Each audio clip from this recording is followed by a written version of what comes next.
Okay, guys, we're gonna be doing we're gonna be talking about Survivor Season 40, Episode 11. So, what do I think about it? I loved it. I love, especially seeing Tony, crank out just himself, because for a while now it was just a toned down version of Tony, which was a good thing. He shouldn't play too big. But now we get into the end game of the season, and so it makes sense that now here's truly when Tony Vlachos comes out and plays, and I have no complaints. I mean, it was epic, from the extortion advantage, from him finding an idol to him making that miraculous Sophie vote, which it was smart of him to decide to tell Jeremy and Michelle last minute, tell them hey, you're going home, but this is how to save you. Because it's one of those things where it's if you tell them last minute, they have no time to scramble. Because if they scramble, then it's not going to work out for them, because now you already got them paranoid. So their only option is really to go to your need.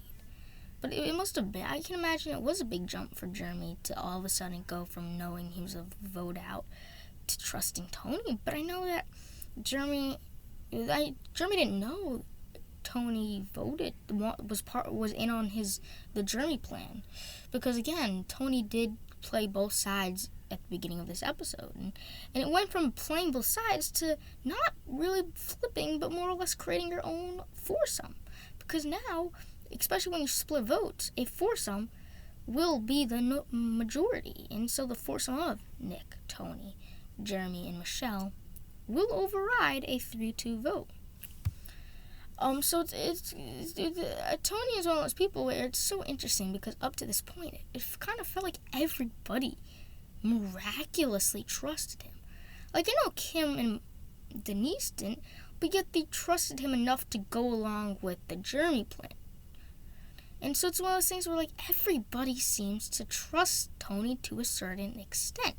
And Tony, who should never be trusted, utilizes that to his best advantage. When I figured out he needs 6 fire tokens and he still needed 3 more because he only had 3, I thought he was never going to get 3. Who would give Tony 3 fire tokens to compete in a challenge and to vote? Again, I guess Jeremy, because apparently they need Tony's vote. But again, does Jeremy even or does Jeremy even trust Tony? So it's crazy that Tony plays such a good social game that, most 3 competitors were so willing to give Tony a fire token. Even Michelle was still willing to do it if she had fire tokens, but she didn't. And so it's crazy. It's crazy to me to think, to kind of think like that. And I mean, it's not out of Tony's rule book to vote out an ally to your ally.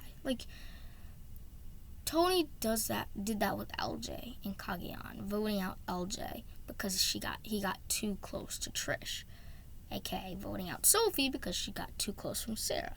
I think Tony gets paranoid when he realizes that his closest ally is closer with someone else. And I think he's expecting Sarah, like Trish did, to just accept it. But Sarah's not like that. So I don't know the repercussions of Tony's move to vote out Sophie. I mean, it was good. I mean, it turned out, she had an idol, so that's good. You flushed an idol out.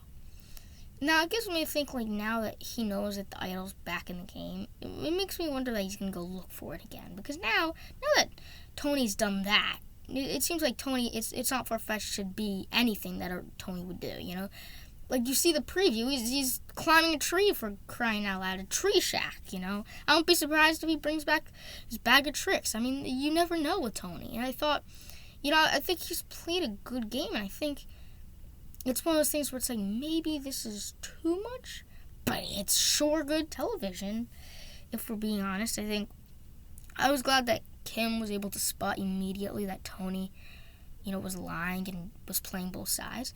But I guess I get why Jeremy would not suspect that, because Jeremy was not on the vote. So how would he know who Tony really genuinely voted for?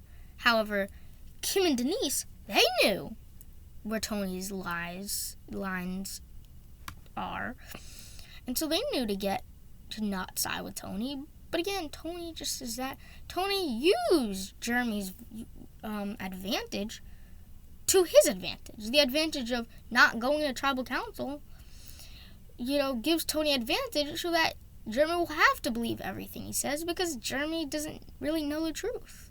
And so when Tony says, "Hey, I wanted to vote for Tyson or Sophie," how is Jeremy not gonna know? How is Jeremy gonna know otherwise? He didn't know the votes panned out. All he knows is that Tyson went home, and so that leaves a good room for Tony to navigate, to manipulate Jeremy and Michelle. And I guess Nick wants Tony to be an ally just pretty much because he wants Nick to go further in the game, because I think Tony wants Nick to go to the end. I think he trusts Nick as like a puppy dog. But it's funny because I picked Nick as my winner pick. Now I feel like he's like could get to the end, but he could be, brought to the end as like a goat. And no real goats in this season, more or less non-moving. I don't know. I just didn't I was surprised. Not yet. Nick didn't make a big move yet. I think obviously this was a big move, but it's Nick in a million years would never be able to take ownership of this move. He just went along with it. He's the pawn in this move. And so it's I don't think he could ever really take ownership of this move. That's the problem, is that he's part of these cool, crazy moves, but he didn't really orchestrate a lot of it himself. And so I think that's the big separation in here. And as far as Sophie going home, I could suspect that, but I was so happy. Because part of me was I don't really want to see Jeremy go. I think, I don't know, he's been playing a good game up to this point. But you never know. You never know what could happen. So yeah, stay tuned for more videos coming at you.